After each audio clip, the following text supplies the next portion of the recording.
supaya Engkau terus memurnikan hidup kami seturut kehendak Tuhan. Engkau terus memproses kami, membentuk kami ya Tuhan, supaya kelak kami boleh sama seperti Kristus. Terima kasih ya Tuhan. Sekali lagi firman-Mu akan diberitakan. Kiranya Tuhan memberi hati kami yang sangat baik, supaya firman Tuhan yang kami dengar boleh jatuh di tanah hati kami yang paling baik, sehingga firman itu boleh berakar, bertumbuh dan berbuah.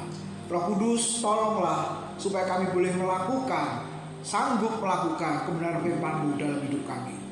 Terima kasih Tuhan, pakai hamba-Mu, kiranya kuasa Tuhan yang tidak terbatas boleh menguasai hamba-Mu menjadi seorang berkat pada pagi hari ini. Terima kasih Tuhan. Dalam nama Tuhan Yesus kami sambut firman Tuhan. Haleluya. Amin. Silakan duduk Bapak Ibu Saudara. Selamat pagi. Ya, shalom Bapak Ibu. Nah, puji Tuhan. Hari ini kita boleh kembali ke rumah Tuhan. Biarlah seperti pujian tadi ya, tidak ada yang kuingini di bumi selain Tuhan. Amin. Angel saudara-saudara. Ya, tidak ada yang kuingini di bumi selain Tuhan, selain Allah, Bapak Ibu. Wah, kalau itu muncul berarti kita sudah tidak di dunia ini ya, saudara-saudara. Buktinya kita masih ada di dunia. Kalau mengatakan seperti pemazmur, Mazmur 73 ya itu ya, saudara-saudara. Siapa itu? Asaf kalau nggak salah. Dia berkata, tiada lain yang kuingini di bumi selain Tuhan. Kalau saudara di bumi ini masih ingin apa sih? Mungkin yang belum punya mobil ingin mobil, ya. Yang belum punya sepeda motor ingin sepeda motor. Yang belum punya rumah ingin rumah. Betul. Nah, berarti nyanyi yang tadi itu apa artinya, saudara? Ya, masih kita butuhkan di dalam dunia ini, kita perlu itu.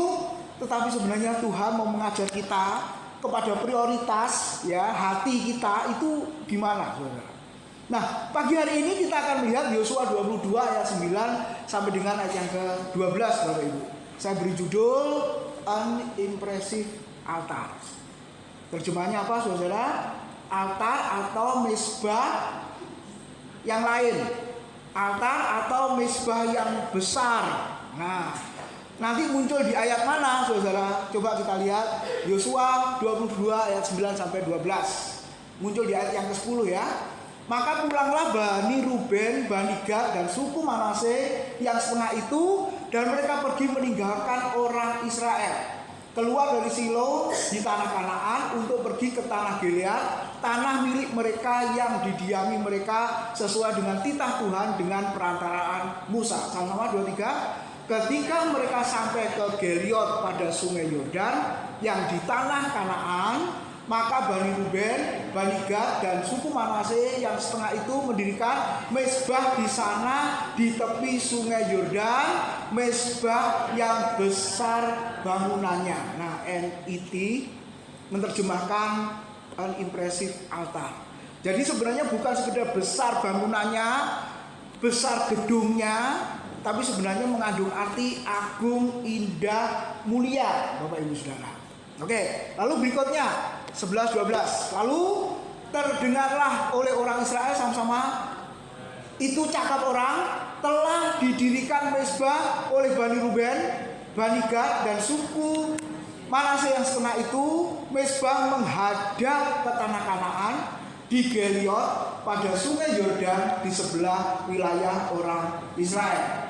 Ketika hal itu terdengar oleh orang Israel, berkumpullah segenap umat Israel di Silo untuk maju memerangi mereka, memerangi 3 suku tadi yang mendirikan mezbah. Nah, Bapak Ibu, dari pembacaan ayat ini kira-kira saudara mengerti apa? Menangkap apa, saudara? Mendirikan mezbah kok mau diperangi? Kira-kira Bapak Ibu menemukan apa? Ya, kemarin ada seminar yang bagus sekali, sudah saya share ke grup kami jauh-jauh hari ya, Bapak Ibu. Mungkin ke grup Jumat juga. Ada yang ikut nggak kemarin? Nggak ada yang ikut ya? Satu pun nggak ada yang ikut. Isunya hari-hari ini adalah otak popcorn. Sekarang suka makan popcorn? Apa saudara? Itu coba lihat. Popcorn itu kan besar, lalu ketika itu makan habis ya. Jadi letupan, habis itu sirna. Ya gitu ya saudara. Pengertiannya apa sih? Ya judulnya bagus sekali ya. Kalau diterjemahkan bahasa Indonesia itu begini. Kebodohan di tengah-tengah masyarakat yang smart. Ya. The foolishness apa saudara? By smart people. Gitu ya. Jadi kebodohan di tengah-tengah masyarakat yang canggih. Bapak Ibu. Masyarakat yang pintar. Coba di antara kita atau anak-anak kita, saudara-saudara, kalau dites IQ-nya itu tinggi-tinggi nggak?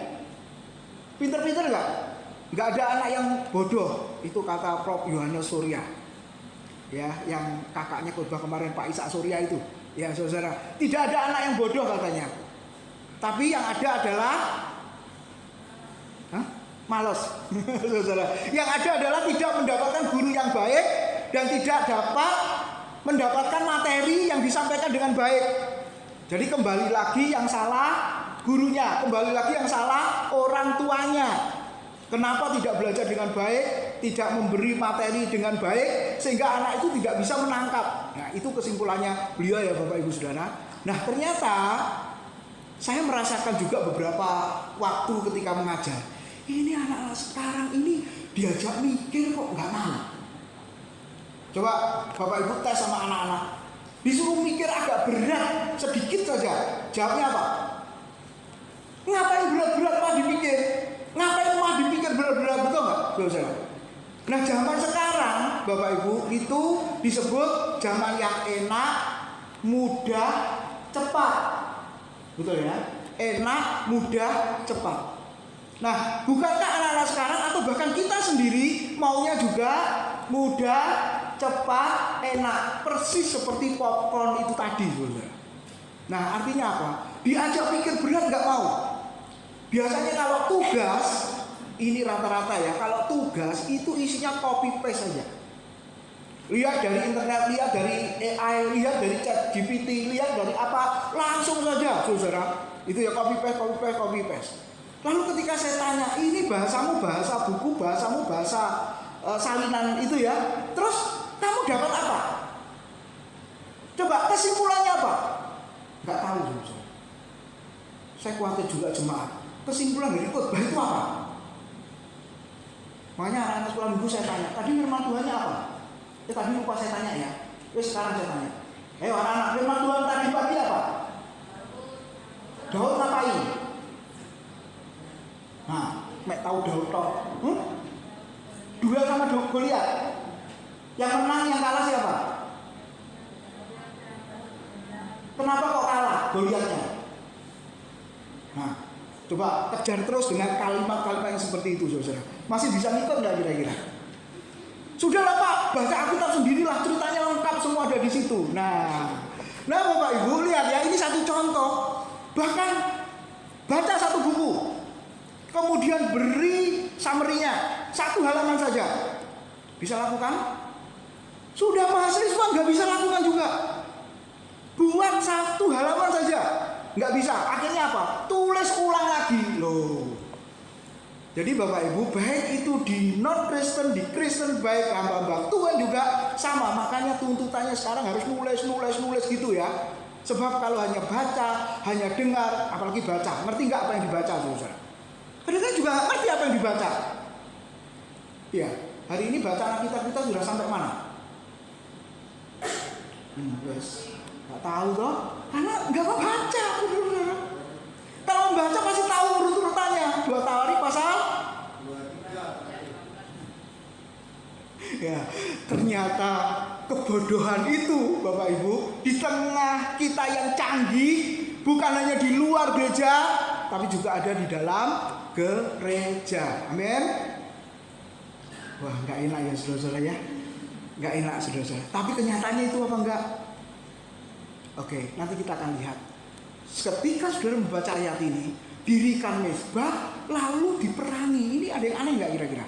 Kira-kira kenapa menurut saudara? Ada mezbah lebih besar, lebih bagus, lebih indah, lebih mulia, terus mau diperangi. Kira-kira apa ya?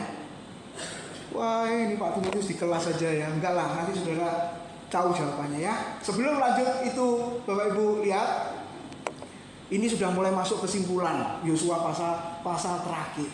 Makanya ayat 9a tadi dikatakan apa? Maka pulanglah Bani Ruben, Bani Gad dan suku Manase yang setelah itu, yang setengah itu ya, maaf, yang setengah itu. Nah, kenapa pulang? Karena saudara boleh lihat di situ perang sudah selesai. Sudah mengalami kemenangan demi kemenangan. Terus yang kedua apa? Tanah Kanaan sudah dibagi-bagi. Jadi ya pulang. Janji Tuhan sudah digenapi, ya sudah pulang, saudara. Nah, tapi ada satu lagi, setelah perang sudah berakhir, tanah sudah dibagi-bagi, janji Tuhan sudah digenapi lalu pulang, maka yang kita baca tadi, firman Tuhan mengatakan apa, saudara? Mereka mendirikan mezbah yang lain, mezbah yang besar, mezbah yang agung.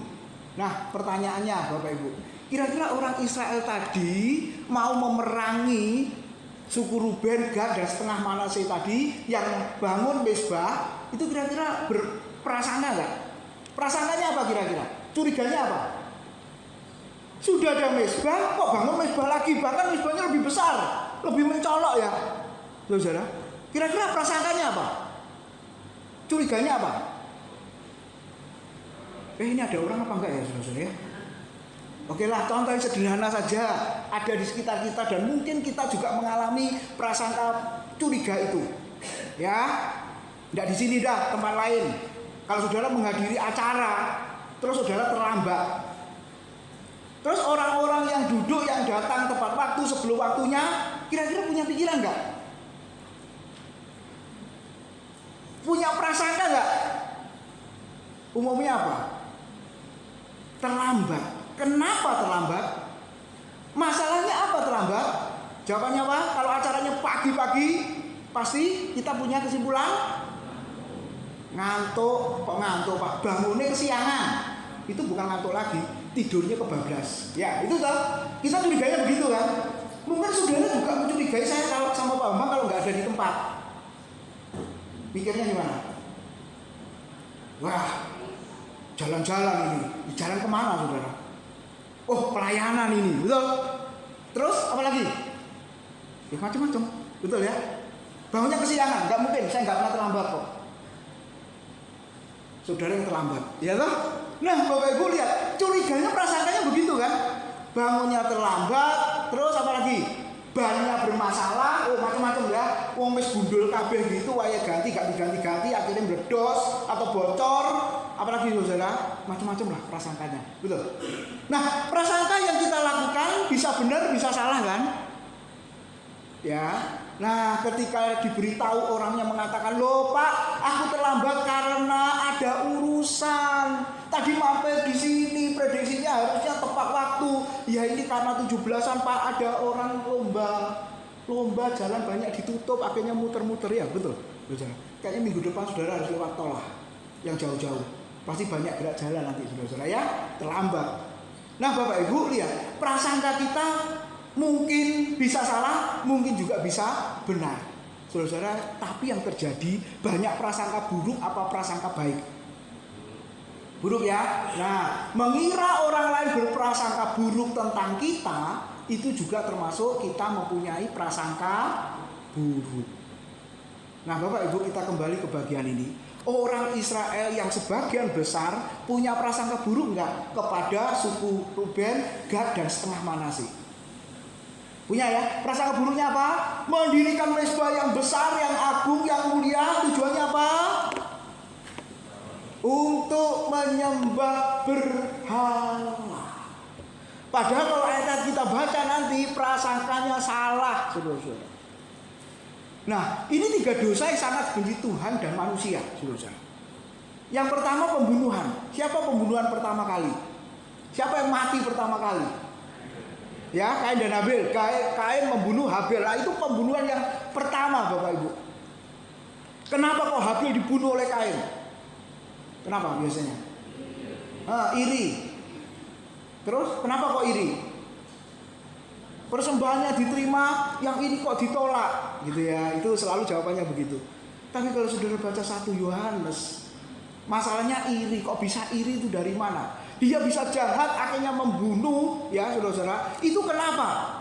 Karena jawabannya di situ jelas ya. Karena Kain itu mewakili anak-anak si jahat. Jadi memang dari sononya itu jahat, saudara. Makanya dia bunuh Habel itu. Lalu menghilangkan nyawa.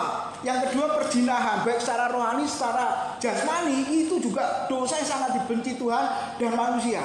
Apalagi perzinahan, hukumannya apa saudara? Dilempari batu sampai mati. Gitu ya. Dan yang ketiga, ini yang luar biasa. Dosa penyembah berhala itu yang sangat dibenci Tuhan dan manusia. Makanya kalau ada satu pertanyaan, dosa apa Pak yang tidak ada pengampunannya? Walaupun sudah minta ampun, walaupun sudah berdoa, Tuhan tidak mengampuni, Tuhan hukum. Makanya 1 Yohanes pasal 5 mengatakan apa? Kepada orang-orang seperti ini kamu gak usah berdoa. Percuma kamu berdoa, sebab hukumannya tetap mati binasa. Dosa apa itu? Penyembahan berhala. Makanya 1 Yohanes pasal 5 yang terakhir mengatakan apa? Hei anak-anakku, jauhilah penyembahan berhala. Kita ingat Keluaran ya 32. Patung lembu emas yang didirikan. Kemudian orang Israel menyembah berhala. Walaupun Musa sudah minta ampun, berdoa, bahkan dia mengatakan apa? Tuhan, hapuskanlah saja namaku dari kitab kehidupanmu kalau engkau tidak mengampuni aku. Tuhan mengatakan apa saudara? Orang yang berdosa itulah yang dapat hukuman, yang dapat akibatnya. Walaupun Musa sudah berdoa minta ampun di hadapan Tuhan, Alkitab mencatat apa saudara? Mereka banyak yang mati juga. Jadi ini gak main-main saudara. Makanya ketika 3 suku tadi membangun mezbah, orang-orang Israel langsung mengatakan, ayo kita perangi mereka, kita tumpas habis, kita bunuh mereka. Nah itu yang terjadi saudara. Dan ternyata lihat curiganya banyak. Jadi bukan hanya satu saja menyembah berhala, tapi lihat saudara, yang pertama, ayo kita perangi karena seolah-olah bangun mezbah pasti menyembah berhala. Yang kedua, mengutus imam Pinehas, anaknya Imam Eliezer ya, ayat 13 nanti kalau Bapak Ibu baca, untuk melihat, membuktikan benar enggak mezbah yang didirikan itu untuk penyembahan berhala atau bukan. Lalu ketika kalau itu terjadi penyembahan berhala, maka dikatakan apa ayat 16, itu merupakan perbuatan yang tidak setia, perbuatan yang berbalik dan berontak kepada Tuhan. Seperti itu saudara. Lalu yang keempat, kalau benar mereka menyembah berhala, mendirikan mezbah lain, itu sama seperti penyembahan berhala yang dilakukan oleh Bileam.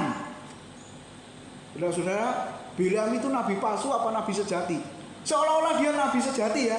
Disuruh mengutuki oleh raja siapa? Balak. Supaya orang Israel dikutuk, tapi yang keluar apa? Berkat. Wah, ini hamba Tuhan yang luar biasa ini, si Bileam itu.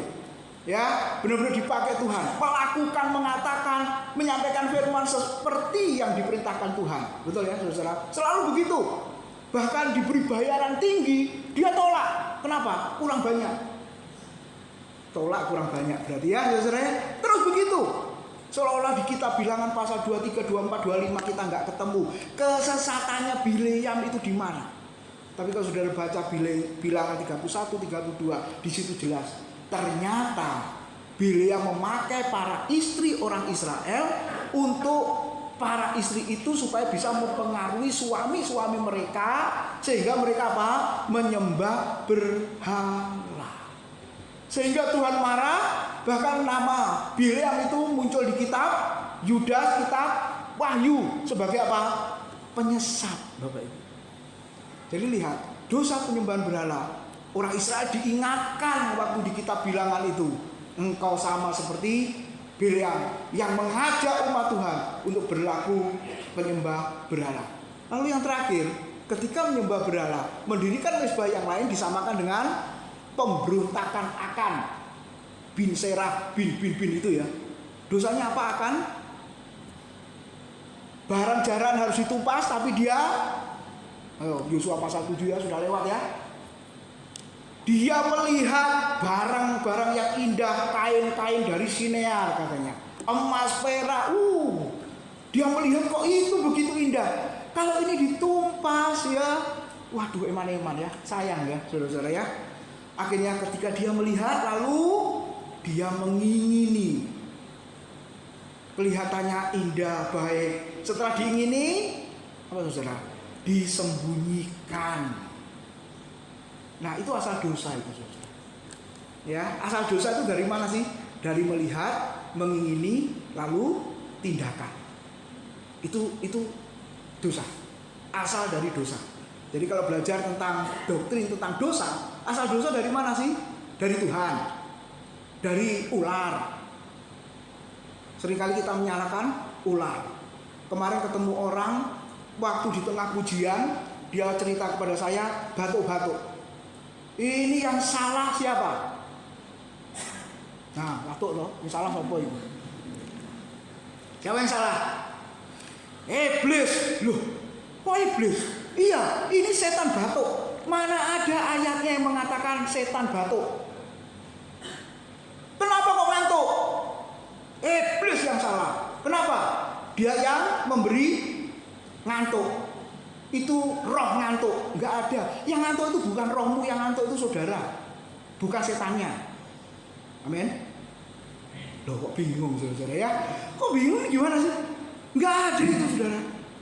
Ya, jadi setan batuk, mana ada sih setan batuk?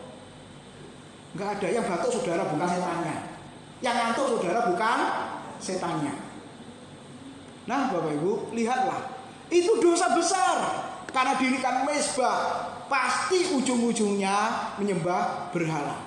Kalau sudah baca kitab raja-raja kemarin yang sudah lewat, ya ada raja-raja yang kompromi. Ya, Raja Israel itu terkenal jahat, Raja Yehuda terkenal baik, betul? Tapi walaupun terkenal baik, ada yang kompromi. Ini kurang ajar saudara. Satu sisi buat mezbah untuk Tuhan Allah, satu sisi buat mezbah lagi untuk berhala. Jadi punya dua mezbah. Padahal dosa ini sudah ditekankan berulang-ulang. Allah sangat membenci dosa yang namanya penyembah berhala. Jadi Bapak Ibu, orang Israel penuh curiga hal-hal yang seperti ini. Lalu apa jawaban Bani Gad, Ruben dan setengah suku Manasye tadi? Coba Yosua 22 ayat 22 23 dikatakan apa? Allah segala Allah Tuhan, Allah segala Allah Tuhan, Dialah yang mengetahui dan patutlah orang Israel mengetahuinya juga. Jika sekiranya hal ini terjadi dengan maksud memberontak atau dengan maksud berubah setia terhadap Tuhan, kok kepotong di situ ya? Biarlah jangan Tuhan selamatkan kami pada hari ini. Lalu 23. Jika sekiranya kami mendirikan mezbah untuk berbalik kepada Tuhan, untuk mempersembahkan korban bakaran dan korban sajian di atasnya, serta korban keselamatan di atasnya, sama-sama, biarlah Tuhan sendiri yang menuntut balas terhadap kami. Nah, ini perkataan dari 3 suku di hadapan imam besar Pinehas itu tadi. Jadi orang Israel yang curiganya macam-macam, dirikan mezbah, dirikan, nanti ayat lain mengatakan replika, tiruan ya, mezbah tiruan untuk menyembah berhala. Dari 2 ayat ini kira-kira benar apa salah curiganya, prasangkanya tadi? Salah kan? Mereka menuduh akan menyembah berhala, tapi kenyataannya apa? Tidak. Nah, walaupun dikatakan menyembah berhala, maka mereka punya pengakuan apa? Biarlah jangan Tuhan selamatkan kami, biarlah Tuhan sendiri yang menuntut balas terhadap kami. Nah, itu jawabannya, saudara. Nah, kemudian kita lihat apa maknanya, saudara. Jadi mezbah itu bukan hanya besar, tetapi indah, agung, mulia, menakjubkan. Benar-benar mezbah itu menyilaukan. Ya, saya masih ingat saudara apa yang dikatakan murid-murid Tuhan kepada Yesus ya waktu khotbahnya tentang akhir zaman itu. Bait Allah yang sudah direnovasi oleh Herodes, sampai orang-orang murid-murid Tuhan yang dari desa itu berkata, "Guru, betapa indahnya bangunan ini." Ya, batu-batunya itu, kalau saudara ngerti bangunan ya, batu kering itu lebarnya berapa Pak Lukas? Batu yang untuk renov itu yang putih itu istilah batu apa Pak? Batu kering, batu ringan. Hah? 20 kali 60 ya. Itu menurut saudara besar nggak dibanding zaman saya kecil batu bata yang merah itu ukuran berapa itu? 20 kali 10 kalau nggak salah ya. Ini 20 kali 60, gede nggak? Besar ya. Nah, para murid Tuhan juga heran kagum. Wah, ini baik luar biasa. Wah, Herodes memang duitnya banyak. Waktu renovasi itu wah luar biasa, besar. Yang mau dikembalikan seperti zaman Salomo ya. Dia mau menunjukkan itu kebesarannya. Agung, mulia, menakjubkan.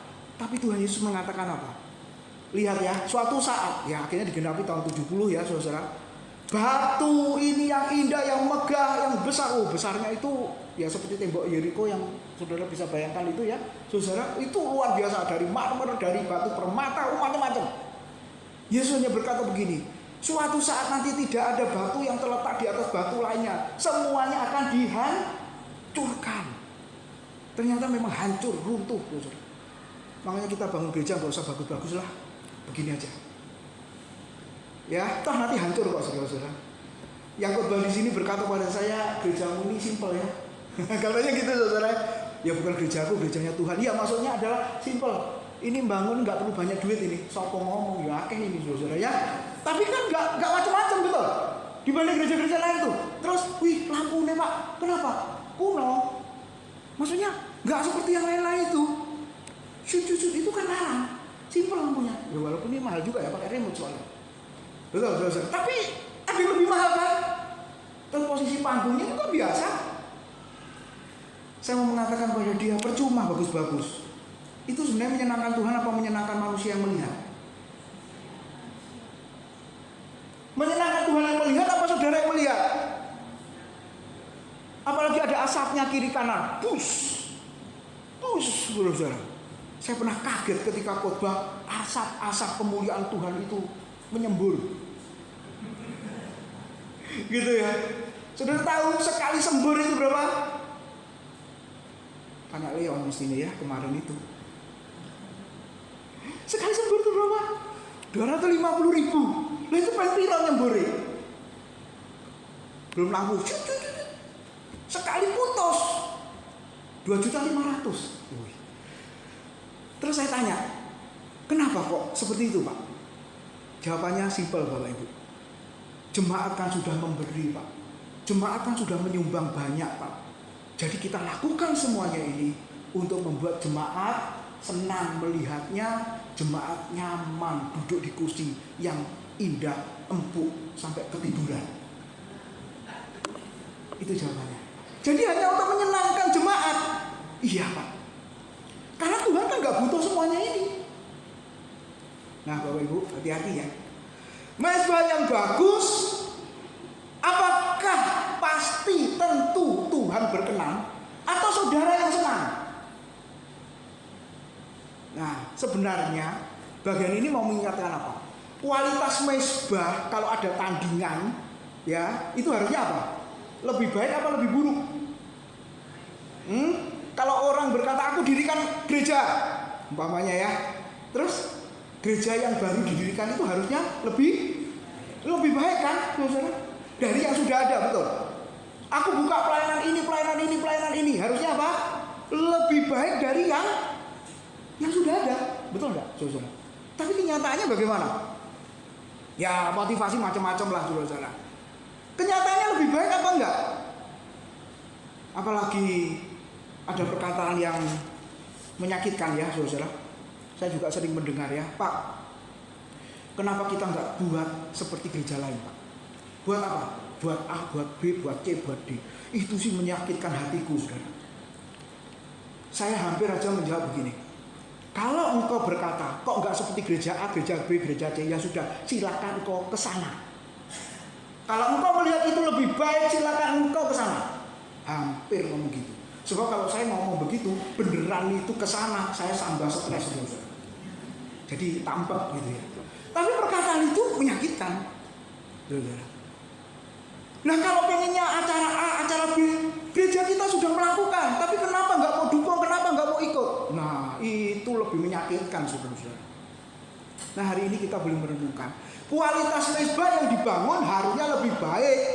Nah ini bicara apa, saudara? Doa kita semakin hari harus semakin berkualitas enggak? Saudara, pujian dan penyembahan kita semakin hari semakin berkualitas apa tidak? Semakin baik apa tidak?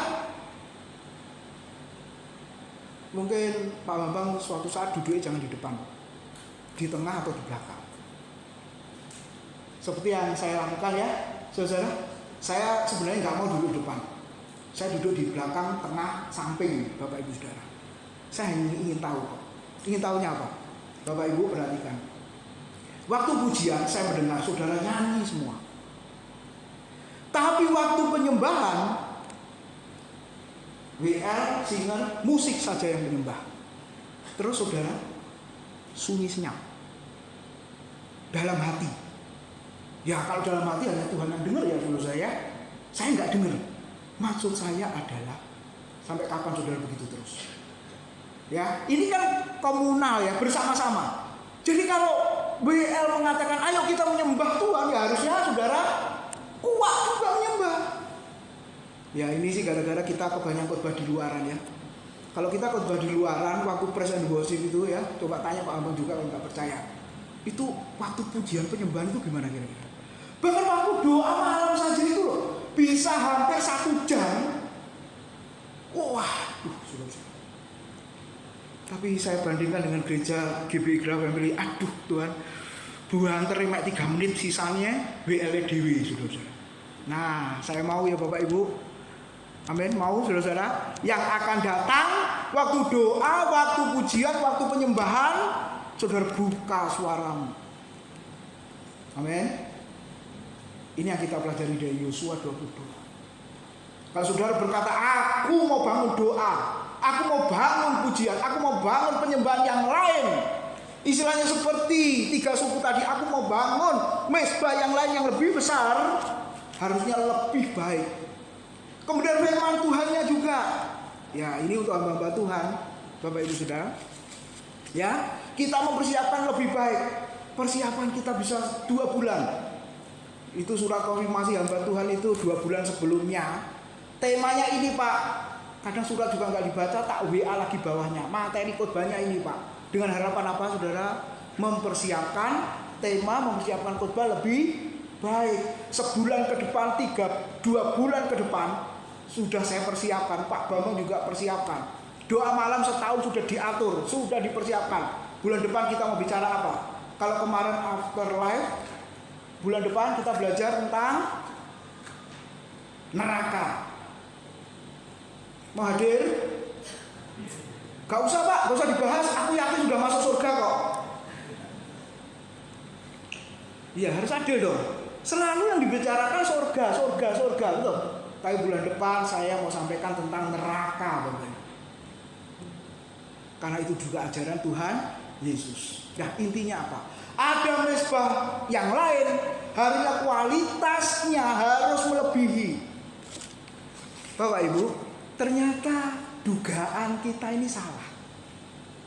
Apakah 3 suku ketika bangun mezbah kualitas ibadahnya nanti itu lebih baik? Saudara, faktanya apa? Coba ayat 26 sampai 29. Dikatakan apa? Sebab itu kata kami, biarlah kita mendirikan mezbah itu bagi kita sama-sama, bukan untuk korban bakaran dan bukanlah untuk korban sembelian, bukan untuk penyembahan berhala, betul.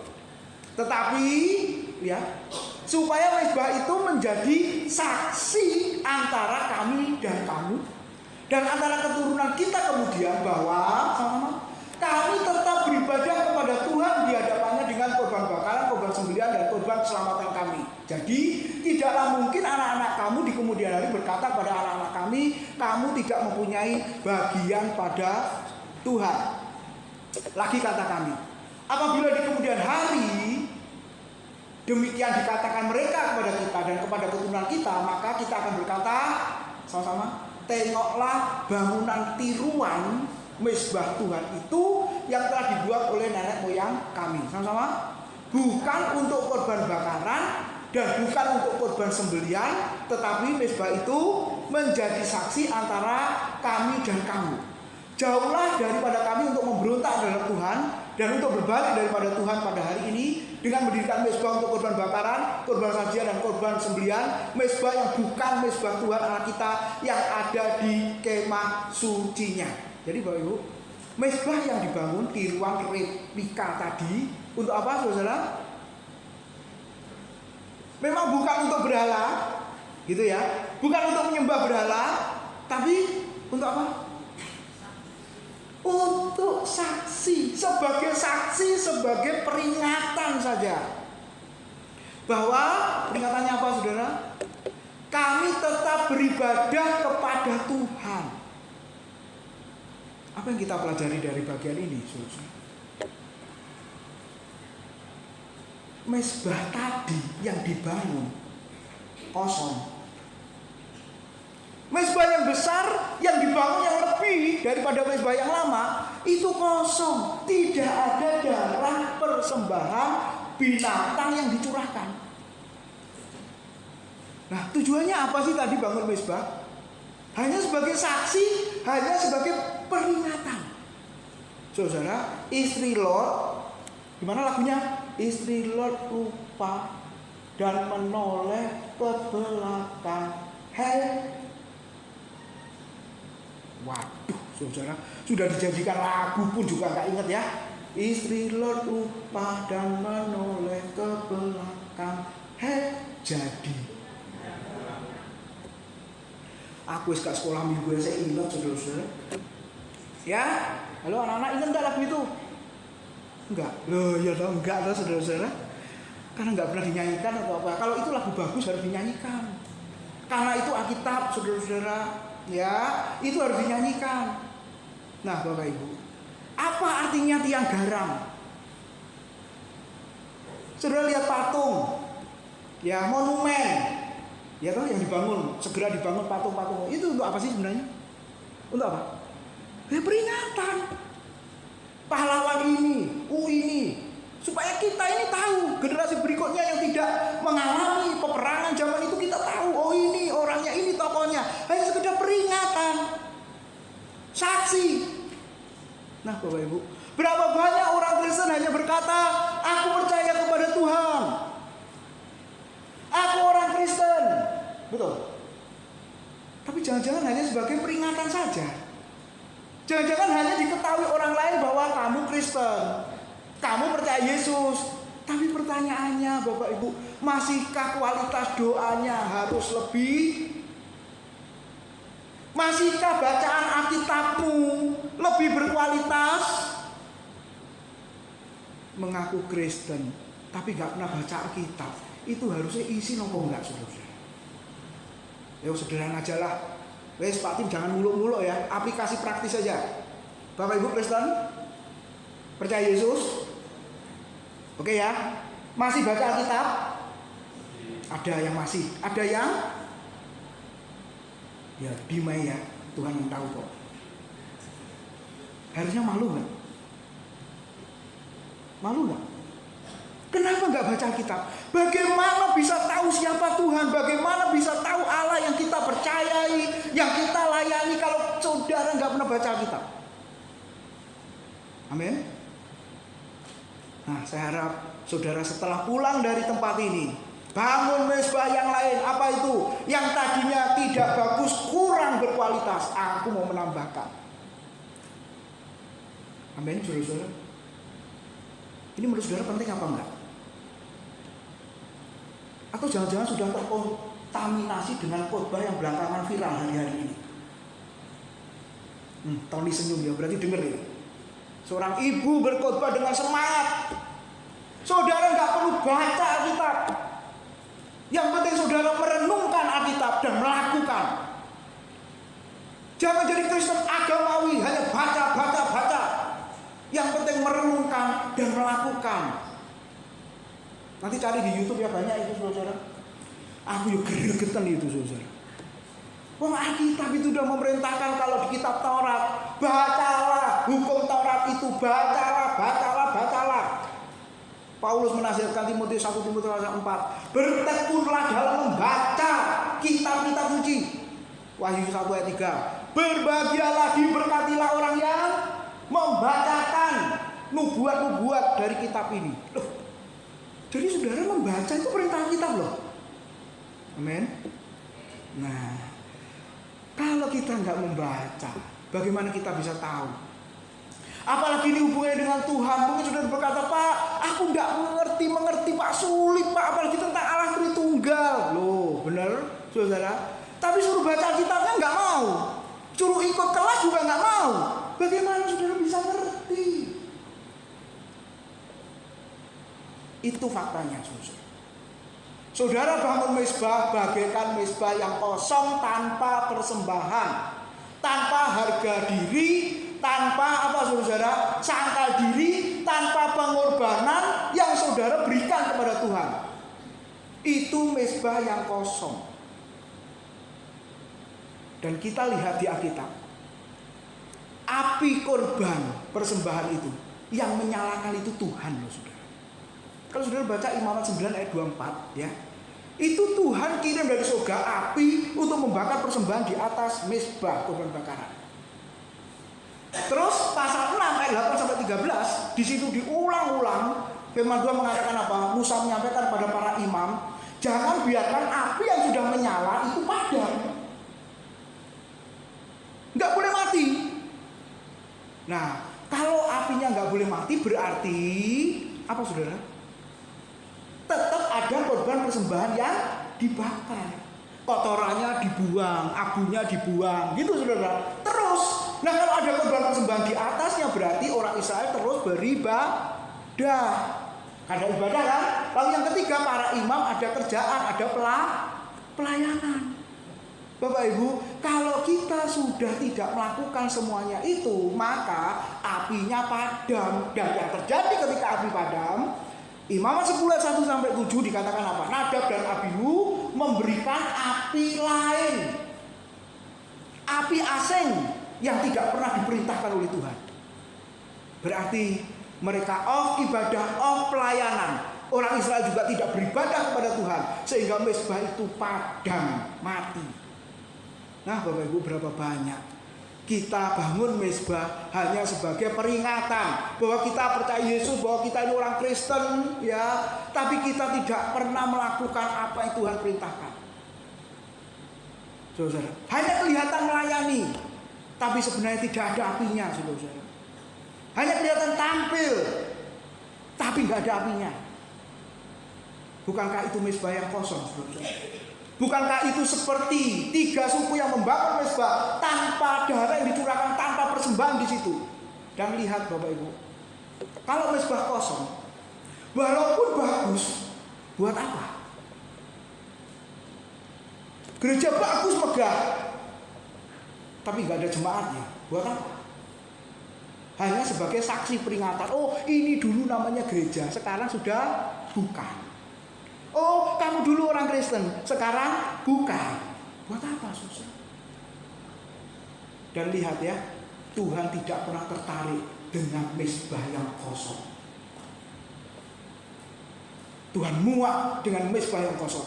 Walaupun mezbah itu bagus, indah, tapi kalau tidak ada pengorbanan di sana, tidak ada kesungguhan dan keseriusan di sana untuk beribadah dan melayani Tuhan, dan kita tidak melakukan apa-apa untuk Tuhan. Sekali lagi pertanyaan sederhana, layakkah kita disebut orang Kristen? Atau jangan-jangan kita hanya sebagai saksi peringatan saja? Oh kamu Kristen ya? Iya, oh kamu Kristen dari namamu, nama Alkitab. Ya, siapa namamu? Kejadian. Ya, nama Alkitab ya saudara ya. Siapa namamu? Ulangan. Sudah, kalau perjanjian baru kan umum itu ya saudara. Tapi perjanjian lama nama kitab itu kan tidak umum ya. Siapa namamu? Imamat. Teman saya namanya Raja-Raja. Iya, teman saya namanya Raja. Sudah meninggal ya, masih muda kena kanker ya. Hisar Raja Sirimurimu. Pak Bang bisa ingat ya, orang STU dulu, teman satu kuliah saya. Siapa namanya? Raja. Kita Raja-Raja. Iya. Ada nggak yang kasih nama? Siapa namamu? Tawarik. Ada. Pokoknya semua nama kitab. Tapi nggak pernah baca kitab, gitu loh saudara. Itu mezbah yang kosong. Apalagi nggak berdoa. Alas Pak, esok gelundung gini lah Pak. Buktinya aku nggak berdoa juga nggak apa-apa kok. Itu mezbah yang kosong. Nah, biarlah firman Tuhan hari ini menjadi peringatan kita ya. Terus, apalagi mezbah yang kosong walaupun besar atau bagus hanya sebagai peringatan. Atau Bapak Ibu lihat, walaupun kosong nggak apa-apa Pak, yang penting kan bagus, indah, mulia. Sebagai apa? Tandingan. Bisa jadi kan saudara. Sehingga hari ini ada orang yang berpikir gereja itu tandingan, gereja itu saingan, pelayanan itu tandingan, pelayanan itu saingan.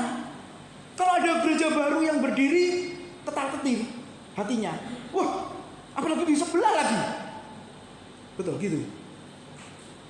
Saudara-saudara, kalau seandainya terjadi, waduh, bangun di gereja sebelah, gereja bangun di sebelah, terus kira-kira kalau seandainya jemaat ini pindah semua, kira-kira ya, ada kemungkinan enggak?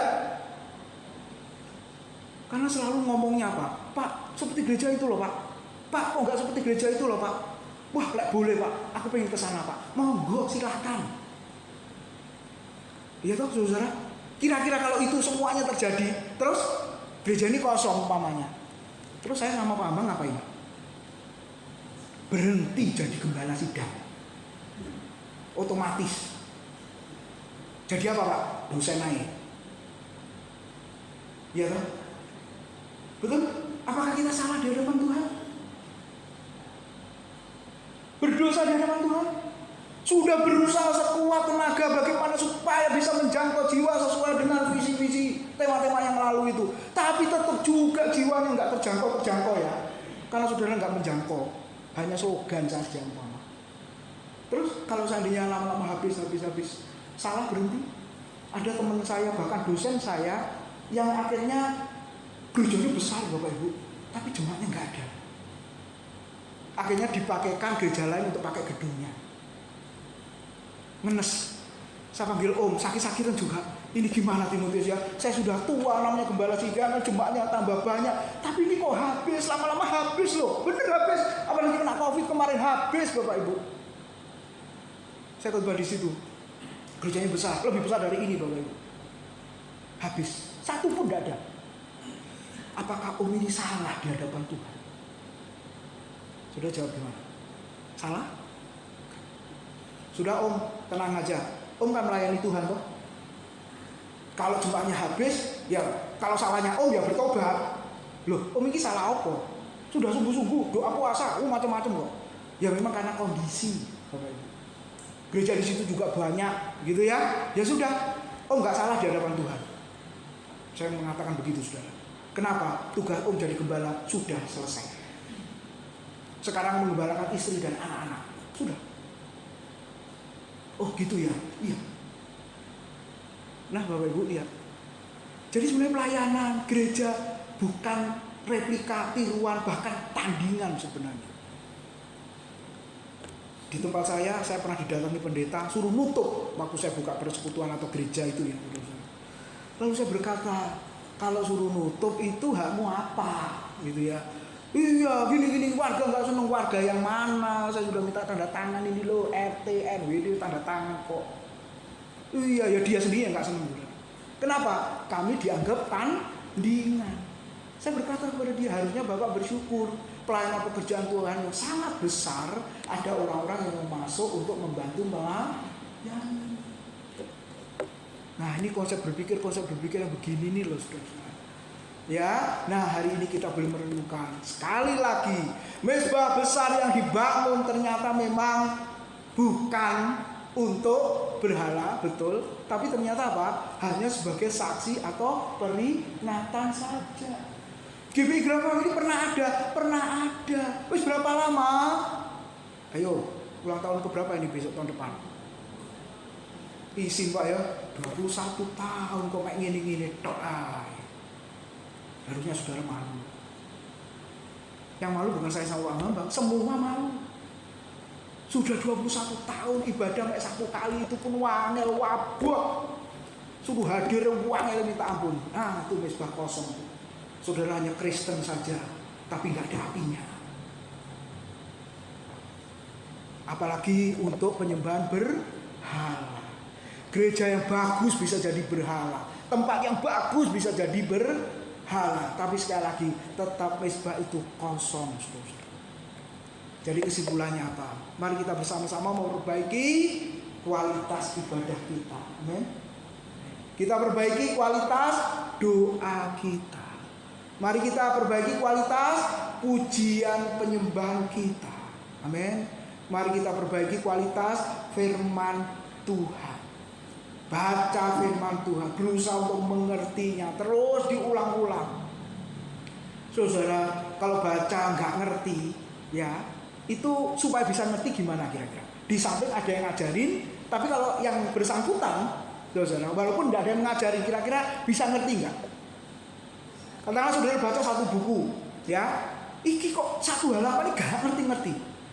Bagaimana mau lanjut halaman kedua, ketiga dan seterusnya, betul ya? Caranya gimana? Kalau tanya boleh, pasti diberitahu. Tapi kalau nggak ada yang ditanya, saudara gimana? Supaya saudara bisa ngerti. Apa saudara tutup? Wes, sampai Tuhan datang, tak tutup, nggak bakalan aku ngerti. Atau begitu? Atau apa saudara? Baca diulang. Minimal 10 kali saudara ngerti. Program balap ini sudah diulang berapa kali kalau saudara ingat? Oh, masa 2 kali? Sejak COVID seingat saya kok. Masa 2 kali? Lebih lah masa hanya 2 kali sih. Oh, gak tau moco berarti 2 kali itu. 3 kali kayaknya. Saudara, iya, setahun habis, ya setahun lebih sedikit baru habis. Ya 3 kali saudara. Masih 3 kali kan? Tetap belum ngerti? Bacalah sampai 10 kali. Berarti 7 tahun berikutnya dijamin saudara ngerti. Kalau 7 tahun tetap nggak ngerti-ngerti, saudara dipanggil Tuhan, diberi pengertian oleh Tuhan di surga. Mau saudara? Diem lagi dong saudara. Iya, itu kualitas. Dan yang terakhir, ini penting. Hidup Kristen kita, hidup rohani kita harus melebihi dari yang lalu. Amin. Cukup apa masih dilanjut? Minggu depan dilanjut ya. Tuhan berkati. Ayo kita nyanyikan satu pujian. Jadikan aku mezbah doa, jadikan aku rumah doa. Biarlah ini yang menjadi kerinduan setiap kita ya. Mezbah yang bukan mezbah yang kosong, tapi yang ada apinya terus menyala, saudara-saudara. Ayo bangkit berdiri, kita renungkan firman Tuhan ini.